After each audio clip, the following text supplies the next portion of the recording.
Thursday morning mga ka-guys. Good morning, good morning, good morning. Ate Nining, say hi. Kaway-kaway sa vlog.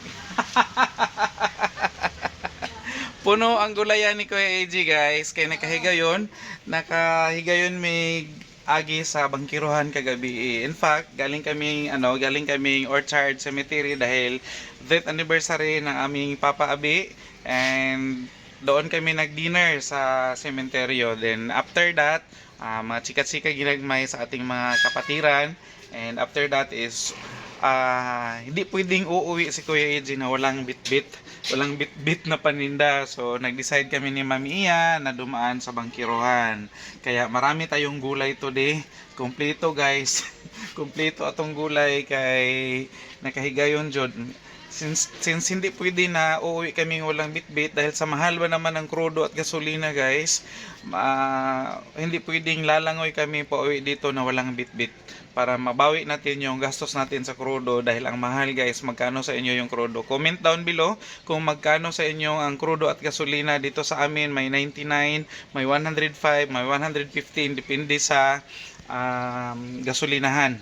And depende sa, kasi may mga big tayo guys, big 3 na tinatawag, yung Caltex, yung Petron at saka yung Shell. Sila yung mga bonggang magpresyo ng presyo ng gasolina. Except sa mga, shout out mother, gukdon jud ba, gukdon. Kaway.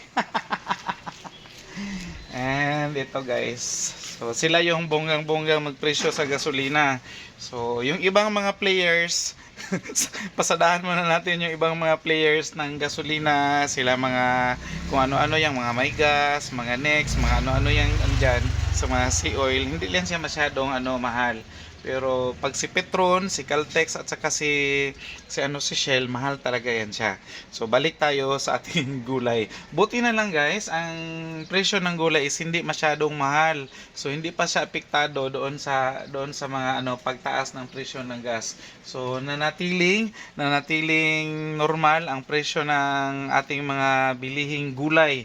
Lalong-lalo na yung mga galing sa bukid, so hindi pa siya nagtaas. So pasalamat tayo, shout out. Pasalamat tayo guys na hindi pa siya masyadong mahal, at least sa ngayon ha. Kaya hindi natin alam, baka bukas makalawa is tataas din ang presyo ng mga gulay. Wala lang akong tuyo. Ito na lang naiwan sa ating tuyo. So hindi siya kompleto ang tuyo natin. Baka makasibat ako. Kaya hindi basta-basta pupunta ka kaagad ng kung ano yung mga kulang, pupunta ka kaagad na yun lang bilihin mo dahil malulugi ka sa sa gas mo. So kailangan na pag may bilihin ka, bilhin mo na lahat kung ano yung gusto mong bilhin sa lugar na yon para makabawi ka. So mamaya ko na guys, balikan itong ating mga gulay kung magkano yung ang presyo nito, kasi mag-update tayo ng presyo, mag-entertain sa tag-customer. Shout out. Ayan. So ato sa tayo guys, sulod. And bago ako babalik doon sa sa labas, kasi katatapos lang ng customer natin. Bago ako babalik doon sa labas, pakita ko muna itong nabili naming labong. Labong sa Tagalog and dabong sa Bisaya. Lami ni siya guys, gulay na may gata tapos may saluyot. May bit-bit akong saluyot. Ito yung ulam ni Kuya AJ ngayon, kasi magluluto tayo ng ginataan pagkatapos kong mag-vlog. So balik tayo doon sa sa labas para mag-update tayo ng presyo, kung magkano presyohan ng mga gulay ngayon. Ayan po. Matagal ko na guys, craving siyang labong na may gata. Lalong-lalo na kung may shrimp. Kaso lang hindi kami pwede sa shrimp dahil si Shane is allergy siya sa seafoods, lalong-lalo na shrimp at saka crabs. So dito tayo, umpisa tayo dito sa aking chayote. Si chayote guys is nasa 12 pesos each ang benta namin.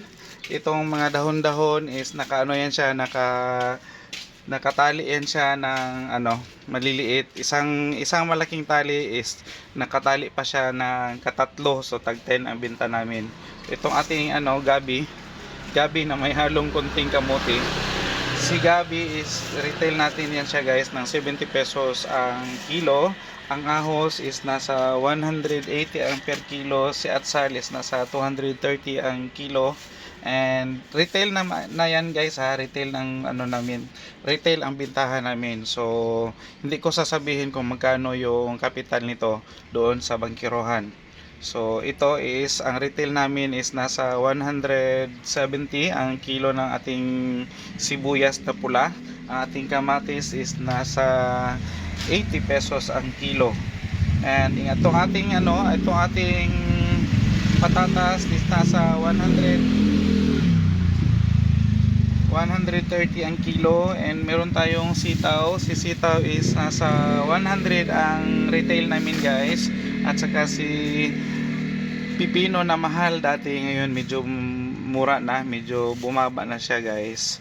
And ang ating luya, mura din sa si luya. Si si okra lang medyo mahal guys. So benta natin ito ng 100 ang per kilo. Ang ating ampalaya 90 per kilo. Ang ating talong is nasa 80 per kilo. And ang ating Chinese pitsay or ang ating guys, bagyo, Chinese bagyo is nasa ito guys, nasa 90 per kilo. Meron tayong mais dito, mais na tag 15 pesos ang isa, benta namin. And ating repolyo is nasa 80 per kilo guys. Ang ating sibuyas medyo mahal lang kasi nasa 100 ito kagabi. So benta natin ito ng 130 ang per kilo. May nagtatanong kung paano daw ba tinutubuan ni Kuya AJ ang ating mga gulay. Simple lang siya guys. Kung ang per kilo doon is nasa 100, tubuan mo lang siya ng 30 pesos. Ganyan ako magtubo guys. Kung may mga sarili kayong paraan paano nyo tubuan, tubuan ninyo, kayo na bahala. Kasi include mo yung pagod mo at saka yung gastos mo sa gasolina. Yun lang ang paraan ni Kuya AJ. Siyempre kung medyo mahal talaga siya guys, dagdagan mo pa konti para at least makover mo yung expenses at saka yung pagod nga, sabi ni Kuya AJ. So yun lang ang update natin sa ating presyohan. And thank you sa mga sumusuporta and laging nakasubaybay sa mga uploads ni Kuya AJ. Pasok muna tayo guys dahil meron tayong customers na naman. Kasi si Mami Iya is may binili sa labas. So muna si Kuya AJ, in and out. Ganon ang kalakaran dito guys. So entertain muna tayo ng customer. Yes, Job. So balik tayo guys. Ganon lang yung paraan ni Kuya AJ paano natin patungan or tubuan ating mga paninang gulay. And uulitin ko, depende na yan sa inyo kung paano kayo magpatong. Basta importante is hindi kayo malugi, at least makaginansya kayo. Makaginansya kayo dahil may tayo guys, may kapital na ginamit. May nakalimutan lang ako guys, itong ating kalamansi, dinamihan namin 2 plastic ito, yellow at saka blue. Yellow at saka blue dahil may may siumay tayong binibenta, ginagamitan niya ng kalamansi. Yes po, shout out. Good morning, good morning. Customer. Parang vlogger din ah. Magandang buhay. Bili na kayo. Sariwa yung mga gulay natin. Ayan, 29 and 12. Wala itlog? Basta sa 41, 40 na lang. Ayan, so diba? may discount tayo. 1 milyon. Ano pa? 40 and change is 60. Thank you. Balutin? Wag na. Thank you. Bye bye. Okay, bye bye na rin guys. Kasi na busy na si Kuya AJ. And thank you ulit. God bless us all guys.